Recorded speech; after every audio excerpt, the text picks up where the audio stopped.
আসসালামু আলাইকুম প্রিয় দেশবাসী, আপনারা সবাই কেমন আছেন? আমার এই ভিডিওটি দেশ এবং দেশের বাইরে থেকে যারা দেখছেন সবাইকে অনেক অনেক ধন্যবাদ। আশা করি আল্লাহর রহমতে সবাই ভালো আছেন, আমরা আপনাদের দোয়ায় ভালো আছি।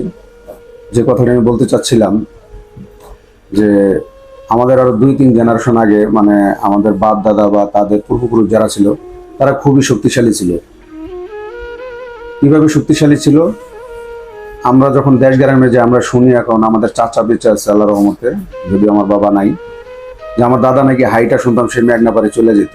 মেঘনাপাড় মানে আমাদের বাসা থেকে প্রায় এক সময় 30-35 কিলো দূরে ছিল। তো এখন এই 30-35 কিলো দূরে গিয়া এই আমরা এখন যেমন চাকরি করি, বিভিন্ন সংস্থা আছে, বিভিন্ন ডিপার্টমেন্ট আছে, তখন এত কিছু ছিল না। তখন মানুষ খাদ্যের উপর নির্ভর ছিল, একমাত্র চাষবাস এবং প্রকৃতির উপরে। নদী নালা যেত, মাছ ধরতো এবং শাকসবজি বনতো, ধান বনতো, এখান থেকে তাদের খাবারের উৎস। আজকে যেমন আমরা টাকা দিলে চালের বস্তা পাই, মাছ বাসায় এসে দেওয়া যায়, ভ্যান গাড়িওয়ালারা আমাদের বাসার সামনে মাছ বেচে, সবজি বেচে। এই সময়টা একদিন ছিল না, তাদের খুব কঠিন সময় গেছে, কিন্তু তারা খুব শক্তিশালী মানুষ ছিল। তারপরে হয়তো বা তারা 30-40 কিলোমিটার বলেন বা মাইল বলেন তারা হাঁটতো।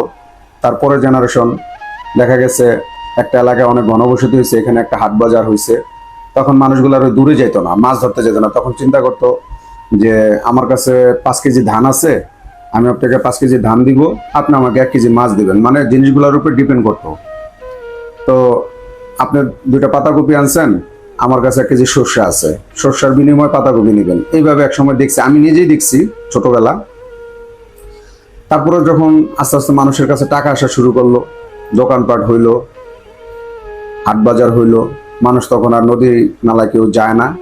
এখন এক্সট্রিনিয়াস এটা পেশা হয়ে গেছে, যারা মাছ ধরে শুধু মাছই ধরে, তারা মোকামে মাছ এনে দেয়, এই মোকাম থেকে বাজারে আসে, বাজার থেকে এখন শুরু করে বর্তমান জমানা পর্যন্ত ঘরে পর্যন্ত পৌঁছায় দেওয়া যায়। তো আগের মানুষগুলো শক্তিশালী ছিল, তাদের সময়টা ছিল খুব, মানে কঠিন সময় বলতে পারেন। কারণ কি, তারা এক জায়গায় হাইটা যেত, আমাদের মতো এত ইজি গাড়ি বা আমরা যাই ব্যবহার করি এখন যানবাহন, এত যানবাহন ছিল না। তারা খুব শক্তিশালী মানুষ ছিল, মনের দিক দিয়ে শক্তিশালী ছিল, শারীরিকভাবে তারা শক্তিশালী ছিল। তো তারা যখন এই পরিশ্রমগুলো করত, এই পরিশ্রমের কারণে তাদের শরীরের ভিতরে যে অক্সিজেন বলেন, কোষ বলেন, প্রত্যেকটা জিনিস উৎপাদন হইতো, রোগ প্রতিরোধ ক্ষমতা বাড়তো, যার কারণে ওনাদের তত ওষুধ বড়ি ট্রিটমেন্ট লাগতো না। প্রাকৃতিকভাবে আল্লাহর হুকুমে তাদের শরীরের ভিতর থেকে ওটা উৎপাদন হইতো এবং শরীর তাদের ভালো থাকতো। বর্তমান জামানায় আমরা যে জিনিসটা দেখি, আমাদের জামানায় আমরা তো ওষুধ বড়ি খাইতাম না, কারণ আমাদের সময় খুব দূর জাপ লাভ, খাল বিল নদী নালা ছিল। আমি যেটা বর্তমানে ডাক্তারের কাছে শুনতে পাই, যারা বেশি পরিশ্রম করে তাদের শরীরের ভিতরে স্টেমিনা বেশি এবং তাদের রোগ প্রতিরোধ ক্ষমতাও বেশি। আর ওই যে খারাপ সময় তাদের ছিল, সে খারাপ সময় শক্তিশালী মানুষগুলা তৈরি হয়েছিল। সেই শক্তিশালী মানুষগুলোর পরে আমরা পরবর্তীতে শক্তিশালী মানুষগুলা এসে কি করলো, সময়কে সহজ করে ফেললো। কেমন করলো? তাদের অনেক জোর ছিল, যেমন আগে ওনারা নৌকা দিয়ে নদী পার হয়েছে, তারপর ওনারা মাসেলের জোর খাটায়, দেখা গেল দিতে কি করলো, একটা সাঁকো দিল। আগে ধান খেতের এল দিয়ে হাঁটছে, তারা তাদের শক্তি খাটায় একটা ভালো রাস্তা করে দিল, মানে সময়টারে সহজ করলো। আগে ক্ষেতের এলে এলে হাঁটছে, এখন 500 রাস্তা দিয়ে হাঁটে। তারপরের মানুষগুলো কি করলো, আস্তে আস্তে একটা আপডেট করলো। আপডেট করার পরে এই যে যত সহজ সময় হইল, সহজ সময় মানে আপনি বলতে পারেন এখন যেমন এক জমানায় চিঠি নিয়ে হাঁটতো, আমরা দেখতাম ছোটবেলা। রানার একটা কবিতা ছিল, আমাদের সাবজেক্ট ছিল রানা রানা রানার, আপনারা শুনছেন কিনা।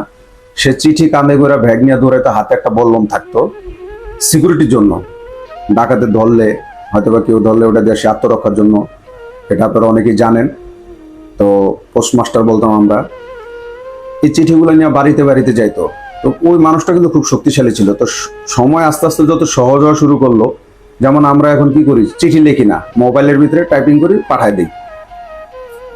বা কোনো একটা কেউ কিছু প্রয়োজন হলো, হ্যালো, মোবাইলের সাথে সাথে কল দিই। হোয়াটসঅ্যাপ আছে, ইমো আছে, আরো অনেক ধরনের অ্যাপস আছে, আপনারা জানেন বর্তমান জামানায় মোবাইল তো আছেই, এটার মাধ্যমে সব অ্যাপসগুলো আমরা ইউজ করি। তো এই সহজ মানে যে সময়টা, এই সময়টা আমাদের ছেলে সন্তানকে খুবই দুর্বল করে দিচ্ছে। কারণ তাদেরকে যদি বলি যে তোমার একটু পুকুর বাসা যে একটু ডাক দিয়ে আসে, তারা বলে পারবো না। মানে কি, তাদেরকে দুর্বল করে ফেলাইছে। আব্বু একটু হোয়াটসঅ্যাপে কল দিলে কি হয়, কিন্তু একটা সময় গেছে যখন আমরা শুনছি ফুফি বাড়ি যাইতে হবে কয়েক মাইল হাইটা, আমরা তাও রেডি ছিলাম। মানে কি, আমরা শক্তিশালী ছিলাম, আমরা ছিলাম শক্তিশালী। হয়তো আমাদের সময়টা তখন ছিল কঠিন, আমাদের হাইটা যাইতে হতো। আর এখনের সহজ সময় খুবই সহজ হয়েছে। যেরকম আপনি এখন নোয়াখালী যাবেন, গাড়িতে উঠলেন, 3 ঘন্টা 4 ঘন্টা চলে গেলেন। কিন্তু একটা সময় মানুষ সারা দিন পার হয়ে যেত। এই মেঘনা ঘাট যখন ব্রিজ হয় নাই, আমরা জানি যারা কুমিল্লার দিকে যেত, আমার সারা দিন পার হয়ে যেত।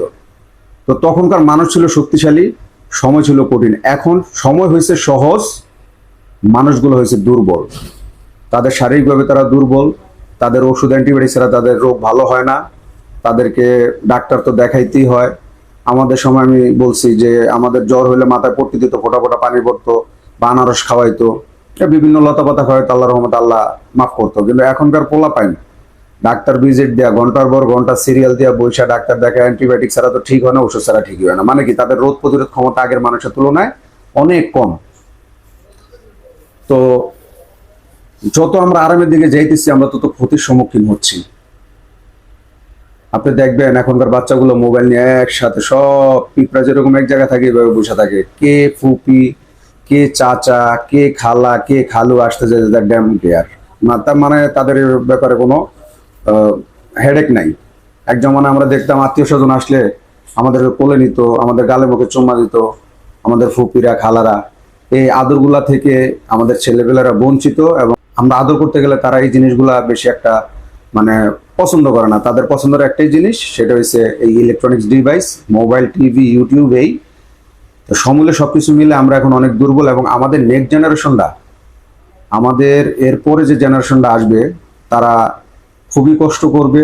কোনো কারণে এই যে ইলেকট্রনিক্স মিডিয়া থেকে শুরু করে যা কিছু আছে, আমাদের এগুলো আমাদের জীবনে যে প্রভাব ফেলছে, কোনো কারণে যদি এই সফটওয়্যার থেকে শুরু করে ইলেকট্রিসিটি বলেন, নেট বলেন, কোনো কারণে বন্ধ হয়ে যায়, প্রত্যেকটা মানুষ যেমন স্টক করলে মানুষগুলো কি করে, অনেকে রিকভারি করে, অনেকে করতে পারে না, জায়গায় ডেট। ঠিক মানুষের জীবনটা স্টপ হয়ে যাবে, জীবনটা অন্ধকার হয়ে যাবে। কারণ কি, তারা ম্যানুয়াল থেকে সরে আসছে, পরিশ্রমী শরীরটা আরামদায়ক বানায় ফেলছে।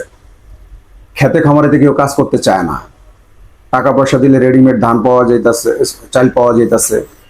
কিন্তু এই জেনারেশনটা কোনো কৃষি কাজ বলেন, মাছ চাষবাস বলেন, কিছুই জানে না।